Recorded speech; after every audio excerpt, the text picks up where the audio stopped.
جی آج ہم بات کریں گے جی کہ وکیل صاحب سے مشورہ کس طرح کیا جائے۔ تو اس کے لیے سب سے اہم بات یہ ہے کہ جب بھی آپ کسی وکیل سے مشورہ کے لیے کوئی قانونی مشورہ لینے کے لیے جائیں تو متعلقہ دستاویزات لازمی ساتھ لے کر جائیں، جیسے ایف آئی آر کی کاپی، اسٹامپ پیپر، فرض ملکیت، کوئی تحریر ہو گئی ہے یا کوئی اپنا فرض ملکیت ہو گئی ہے، رجسٹری وغیرہ ہو گئی ہے، یا آپ کے خلاف کوئی کیس ہوا ہے تو وہ اس کیس کی کاپی جو ہے یہ لازمی طور پر تمام دستاویزات ساتھ لے کر جائیں اور پھر اس سے جو ہے وکیل صاحب سے مشورہ کریں، کیونکہ بغیر دستاویزات کے لیا گیا مشورہ وہ کسی کام کا نہیں ہوتا، کیونکہ آپ کی بیان کردہ معلومات جو ہوتی ہیں اور دستاویزات جو ہوتی ہیں وہ میچ نہیں کرتی ہیں، اس میں کچھ اور چیز ہوتی ہے، آپ کی بتائی گئی باتیں جو ہے وہ کچھ اور ہوتی ہیں۔ اسی طرح جیسے کہ ایف آئی آر کے بارے میں اگر کسی وکیل سے کوئی مشورہ کرنا ہو تو وہ ایف آئی آر کی کاپی جو ہے وہ لازمی ساتھ لے کر جائیں، کیونکہ ایف آئی آر کے اندر جو تحریر ہوتی ہے کہ اس میں جو ہے ملزم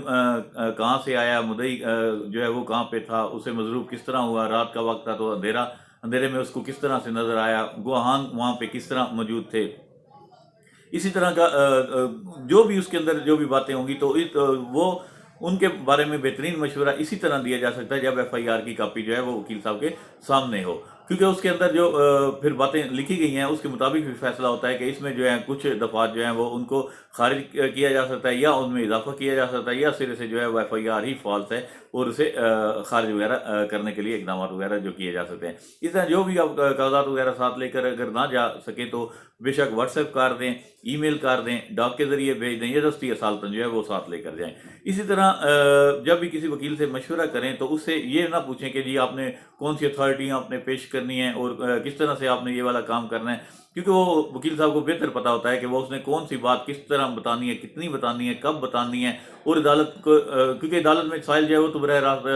کوئی بات بتانے سے قاصر ہوتا ہے، وہ جج صاحب کے ساتھ ڈائریکٹ جو ہے مخاطب نہیں ہو سکتا، بلکہ وہ اپنی تمام دستاویزات اور اپنی تمام باتیں جو ہیں وہ وکیل صاحب کو بتاتا ہے اور وکیل صاحب ہی آگے عدالت کو بریف کرتے ہیں۔ تو اسی طرح اس کی مثال ایسے ہی ہے جیسے آپ کسی ڈاکٹر صاحب سے تو کبھی آپ نے نہیں پوچھا کہ جی ڈاکٹر صاحب آپ ہمارے مریض کا جو آپریشن کر رہے ہیں تو آپ مریض کا جو ہے وہ کتنا کاٹ لگائیں گے، کتنا لمبا چوڑا کاٹ ہوگا، یا اس میں کون سے اوزار استعمال کریں گے، وہ کس طرح کریں گے، تو مطلب یہ ڈاکٹر صاحب کا کام ہوتا ہے۔ اس طرح یہ وکیل صاحب کا ہی کام ہوتا ہے کہ وہ عدالت کے اندر جو ہے وہ کتنی بات بتائیں گے، کون کون سی دستاویزات کب پیش کرنی ہے، کتنی پیش کرنی ہے، کیسے پیش کرنی ہے، کون سی اتھارٹیز اس کے اوپر ہوتی ہیں، کیونکہ جو آپ وکیل صاحب کو فیس دیتے ہیں وہ فیس اسی بات کی ہوتی ہے کہ وہ یہ تمام کام جو ہے وہ وکیل صاحب کا ہی ہوتا ہے۔ تو لہٰذا اس میں سب سے اہم بات اب یہی والی آخر پہ بتانے والی ہے کہ جب بھی آپ کسی بھی وکیل سے مشورہ کریں تو تمام متعلقہ دستاویزات جو ہے وہ ساتھ لے کر جائیں۔ شکریہ۔